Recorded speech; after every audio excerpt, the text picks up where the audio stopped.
Travis, and welcome to tonight's edition of the Regional News. We start with some news in Jamaica, where entities will be able to conduct COVID-19 testing of high-touch surfaces, as well as to check if the virus is present in the air.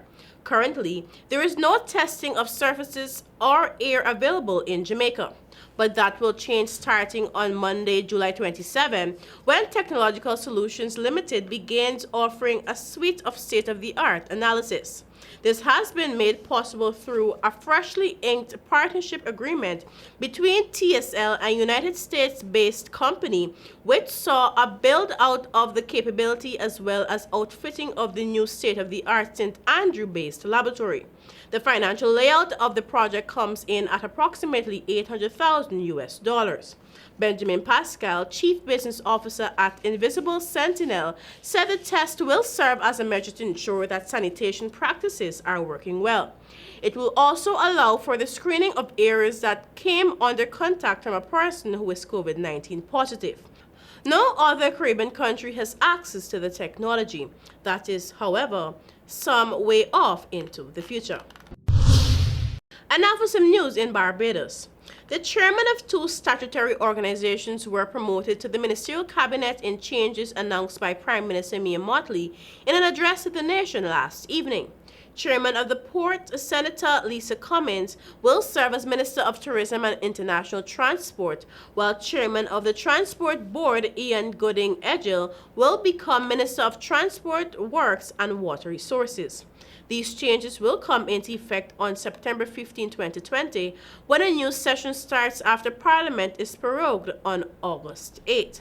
Cummins takes up the portfolio formerly held by Kerry Simmons, who will become Minister of Energy, Small Business and Entrepreneurship, while Gooding-Edgell's post combines two of those formerly held by Wilfred Abrahams and Dr. William Dughead.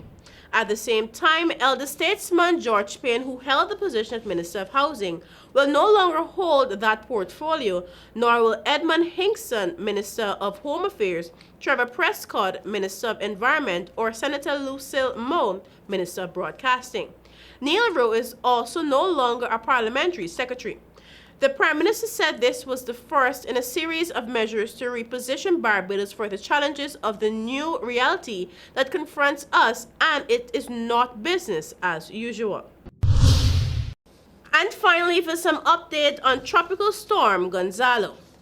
The tropical storm is accelerating as it moves towards the southern Caribbean, the National Hurricane Center said on Friday morning. Gonzalo formed on Wednesday in the central Atlantic basin, and forecasts shows that there is a chance it could strengthen into a hurricane. A hurricane watch is in effect for the islands of Barbados, St. Vincent, and the Grenadines.